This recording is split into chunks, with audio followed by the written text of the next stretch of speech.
안녕하세요. 지적 호기심을 채워드리는 깊이 있는 이야기, 지금 시작합니다. 세상에는 우리가 익히 들어온 통념이라는 것이 있습니다. 특히 먼 나라의 이야기는 몇몇 자극적인 사례를 통해 전체인 것처럼 포장되곤 하죠. 미국에서는 아프면 파산한다는 말, 아마 한 번쯤은 들어보셨을 겁니다. 출산 비용이 1억 원이 넘는다더라. 감기 때문에 병원 갔다가 수백만 원 청구서를 받았다더라 같은 무시무시한 이야기들 말입니다. 오늘 우리는 이 오랜 오해의 장막을 걷어내고 미국 의료보험 시스템의 진짜 모습을 들여다보려 합니다.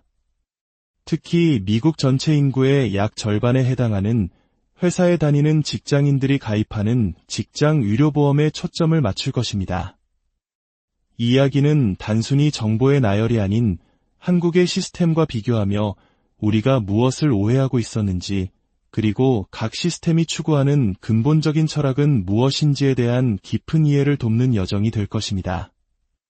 이 지식의 여정을 시작하기에 앞서 여러분의 구독과 좋아요는 저희가 더 깊고 유익한 콘텐츠를 만드는 데 큰 힘이 됩니다.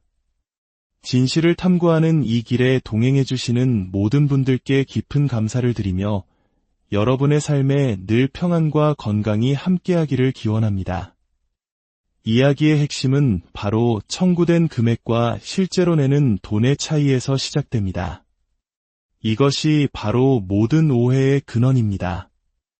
예를 들어 한국에서 큰 병으로 검사와 진료를 받아 총 병원비가 600만 원이 나왔다고 가정해 봅시다. 하지만 우리는 국민건강보험의 혜택을 받아 실제로 200만 원만 지불했습니다. 이럴 때 우리는 친구에게 병원비로 200만 원 냈어 라고 말하지, 병원비가 600만 원 나왔는데 보험 할인을 받아서 200만 원 냈어 라고 구체적으로 설명하지는 않습니다. 최종적으로 내 주머니에서 나간 돈이 중요한 것이죠. 그런데 이상하게도 미국 의료비에 대한 이야기는 항상 할인 전에 청구액을 기준으로 퍼져나갑니다. 엑스레이를 찍고 $2,200, 우리 돈으로 약 300만 원짜리 청구서를 받았다는 이야기는 사실일 수 있습니다. 아이 이마가 조금 찢어져 의료용 본드로 붙였는데 $1,000, 즉 130만 원이 청구되었다는 것도 실제 있는 일입니다. 하지만 그들이 실제로 그 돈을 모두 냈을까요? 직장 보험이 있는 대다수의 경우 정답은 아니오입니다. 미국 직장인 의료보험의 구조를 이해하기 위해서는 몇 가지 핵심 용어를 알아야 합니다. 첫째, 디덕터블입니다. 본인부담 공제액이라고도 불리는데 이는 보험사가 돈을 내주기 시작하기 전에 가입자 본인이 먼저 지불해야 하는 일정 금액을 의미합니다. 예를 들어 가족의 연간 디덕터블이 $3,000라면 그 해에 발생하는 병원비를 본인 돈으로 $3,000까지는 먼저 내야 한다는 뜻입니다. 둘째, 가장 중요한 개념인 연간 본인 부담 최대 한도액입니다. 이것이야말로 미국 의료보험이 개인의 파산을 막는 핵심적인 안전장치입니다. 예를 들어 한 가족의 최대 한도액이 $6,000라고 정해져 있다면 그 가족이 암, 심장수술, 백혈병 등 어떤 큰 병에 걸리더라도 1년 동안 자신의 주머니에서 내는 돈은 최대 $6,000, 우리 돈으로 약 800만 원을 절대 넘지 않습니다. 디덕터블을 포함한 모든 병원비 지출이 이 한도액에 도달하는 순간 그 해에 남은 기간 동안 발생하는 모든 의료비는 100% 보험사가 책임집니다. 단 1원도 추가로 낼 필요가 없는 것이죠. 제가 미국에서 두 아이를 낳았을 때 청구된 금액은 수천만 원에 달했습니다. 하지만 저희 가족의 연간 본인 부담 최대 한도액은 이미 다른 진료들로 거의 채워진 상태였기 때문에 제가 출산을 위해 실제로 병원에 낸 돈은 거의 없었습니다. 만약 언론이 미국에서 아이 낳는데 수천만 원 청구돼 라고만 보도한다면 그것은 절반의 진실만을 이야기하는 셈입니다. 그렇다면 미국에서 아파서 파산했다는 이야기는 어디서 나오는 걸까요? 대부분은 보험이 없는 경우입니다. 특히 수입이 일정치 않은 자영업자나 여행객들이 비싼 보험료를 부담스러워하다가 보험 없이 지내다 큰 사고를 당하는 경우가 많습니다.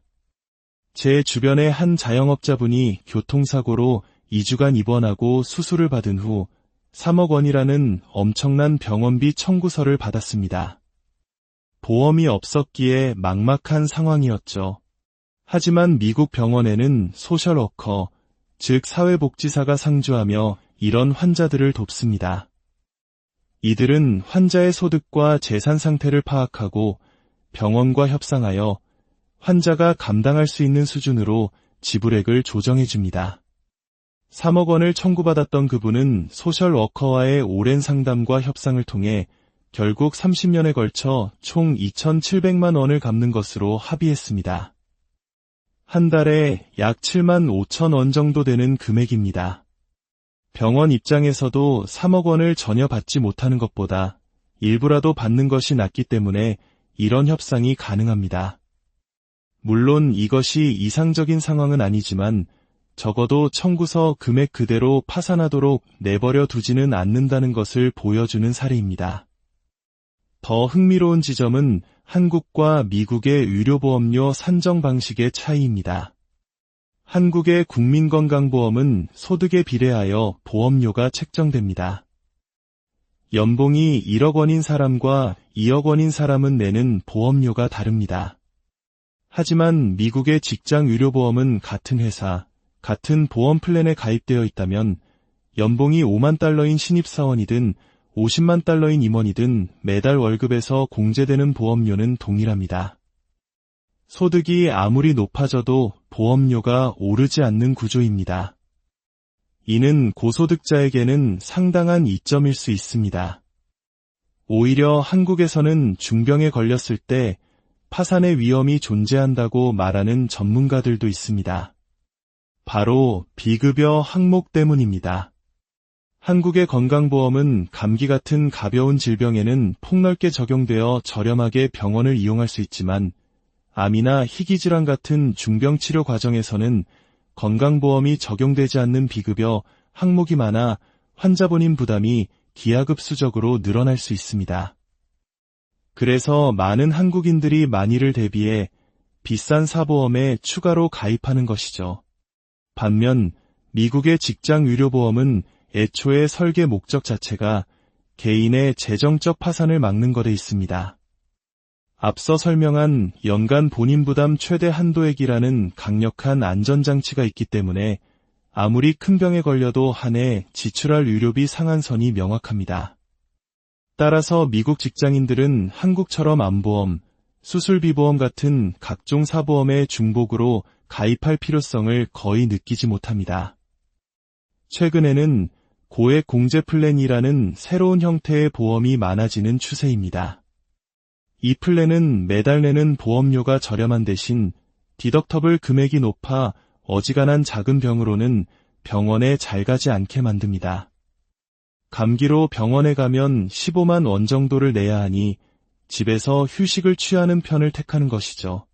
대신 회사는 이런 플랜에 가입한 직원들에게 건강저축계좌라는 특별한 혜택을 제공합니다.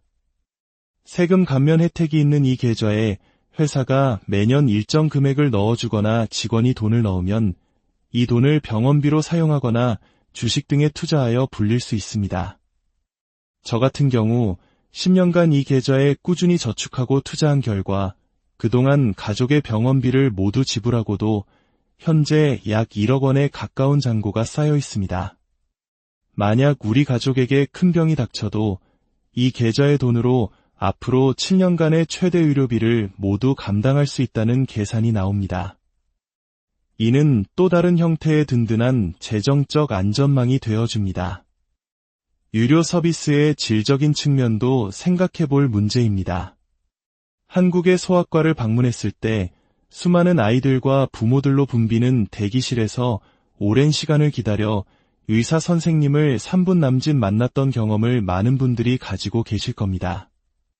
하지만 미국에서는 철저한 예약제로 운영되기 때문에 소아과에 가도 대기실은 한산하며 의사는 한 아이를 위해 최소 15분에서 30분 이상 충분한 시간을 할애하여 꼼꼼하게 진찰하고 부모와 상담합니다.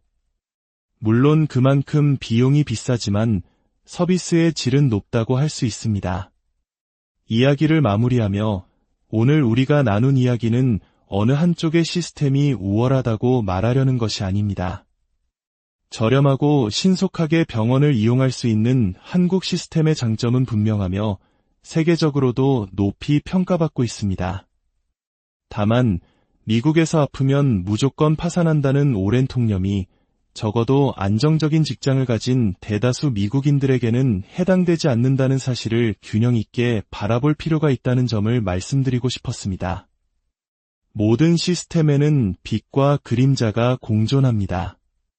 중요한 것은 자극적인 정보에 휩쓸리기보다 그 시스템이 작동하는 원리와 철학을 깊이 이해하려는 노력일 것입니다. 이를 통해 우리는 세상을 더 넓고 정확하게 바라볼 수 있게 될 것입니다. 오늘 이야기가 여러분의 지적인 세계를 한 뼘 더 넓히는 계기가 되었기를 바랍니다. 감사합니다.